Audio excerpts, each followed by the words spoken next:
from the forum. What is the best way to get people in poor countries and communities to use crypto? So this comes from Adamar again. I am from Angola, and the banking system there is 1,000 times worse than the banking system here in the US. How do you get people from third world countries to use crypto as an alternative to traditional unreliable banking? Okay, this is definitely a good question. Bill, any comments or thoughts on this? You know what? This reminds me of when I went to the Texas Bitcoin conference in the summer of 2017. Mm-hmm. And there was somebody there from Zimbabwe, I believe was the country that was experiencing hyperinflation at the time. And this guy, I think, did almost what Charlie Shrem did long time ago, was kind of started his own Bitcoin or crypto brokerage house, right? Mm-hmm. So in order for a country like, say, Angola, to have people start using crypto, because it's so digital and unusual, people actually need to walk into a storefront and talk to a person about doing it. And you're like, wait a minute. Oh, dude, it's all online. We're all on Zoom. Yeah, I know. But I know somebody in Bitcoin lending in Austin, and people who are new want to talk to a person. They want to know them, shake their hand. So, you almost need to have, it's the dry cleaner, the Chinese restaurant, the cryptocurrency, who knows, maybe it'll be a Token Metrics branch one day. Wouldn't that be nice? Yeah, that would be nice. That would be nice, right? So you need a storefront. You need a storefront where people can get education and execution, right? Like, how do I get involved in this? Who am I giving my money to?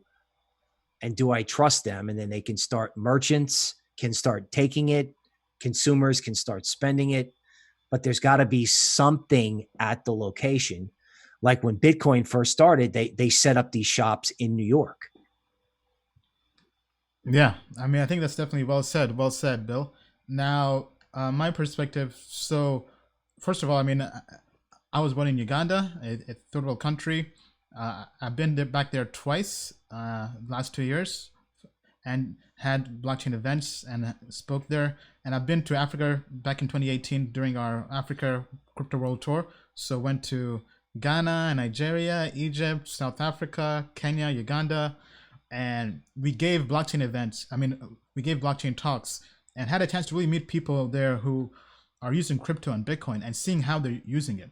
And the main prominent issue across all of Africa was just onboarding people onto crypto, fiat gateways, fiat on-ramps, basically exchanges. Because most people were either going and buying crypto in person through different sellers, and not every country had an exchange like Binance. And that's why I was very pleased to see now Binance is operational in Uganda and Nigeria. And now I think other cryptocurrencies exchanges are also coming into Africa, but for the most part, Binance has done best by being early in Africa. They also have the Binance Charity Foundation, which is doing lots of work in Uganda and in Africa. Now, going back to the question, how would we get people to use crypto? So, I mean, for me, I think like an engineer. So I feel like numbers really can push people and really motivate them, because people won't really change unless they have a motivated reason to change. And I think if you just go to a person in Africa and you just say, okay, let me show you your local currency and show how much inflation is affecting you. So let me see if I can pull up a local currency here. Just give me 1 second. So maybe if we can add South African, the Rand, USD Rand. Okay, I don't think they have that. So I'm here pulling up. Okay, here we go. Okay, so here's the South African local currency. So let me just hide all of this just to make this easier. All right, so basically the US dollar is up 26% on the South African Rand. This is just this year alone. So if you tell the person you're basically losing money just by holding your local currency, I mean, and you just tell them, are you do you plan to be able to provide for your family in the future, or to store your wealth? Well, your local currency is not the place to store it, because looking at this, I mean, your currency is losing you money every single day. And then if we go back to 1 year, the dollar is up 29%. If we go to 5 years, I mean, this is off the charts. I mean, if we can, so the dollar is up. Yes, it's not even showing me the right time frame on this. Let me just see if I can. But anyway, I mean, you guys basically get the picture. If we add in other currencies this year, so if we add in the Mexican peso, the dollar is up 27% versus that. If we add gold has done pretty well. Gold is up 13% this year. Now, if we add Bitcoin is up almost 40% versus the dollar. Now, I think this is what really should be able to sell this to anybody. I mean, because if you tell them, here, look, your local currency, the dollar is up 31% versus your currency in South Africa, for example, right? While Bitcoin is up 40% to the dollar. So meaning that if you put your money in Bitcoin as opposed to the South African rand, you'll be living like a king. I mean, I don't know. I don't care who you are. I mean, what if you just do this, you'll be living like a king or a queen in your local country. You'll be basically making money just by avoiding your local currency. This is why I think Bitcoin is the future, especially in developing countries.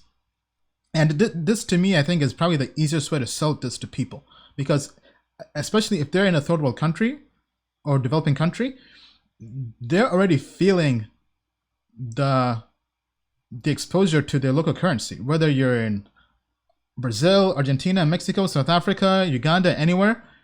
Especially during the pandemic, your local currency has been hit a lot because people have been fleeing the local currency. So things have been getting more expensive. So they're going through inflation, and maybe down the road even hyperinflation. So people are actually feeling this by going out trying to buy groceries. And if you told them there's a way out, there's an option out, that's very simple, that's very straightforward. Just buy Bitcoin, leave your local currency, store your money in Bitcoin, and buy more Bitcoin, buy things in Bitcoin, or just even a stablecoin. Just use DAI or Tether.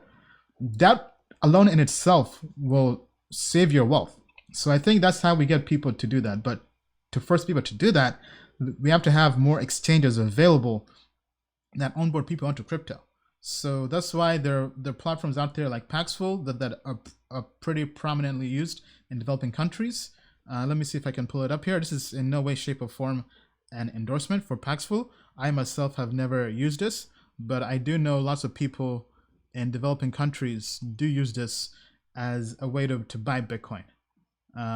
Obviously, if you also have crypto exchanges as well. So this is one example, right?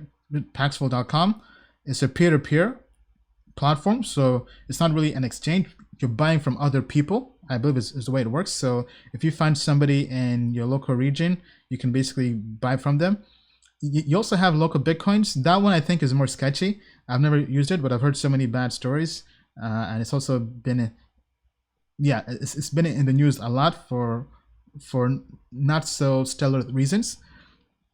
I would say search locally. Maybe there are some local vendors that are trustworthy.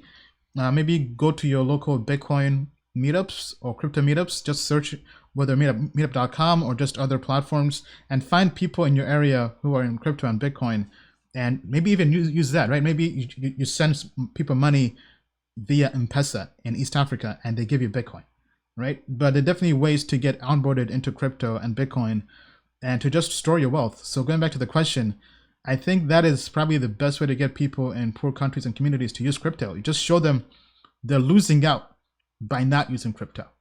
And I think that's really the way to go. But let us know what you think. Any other ideas, anything we missed? Let us know in the comments down below.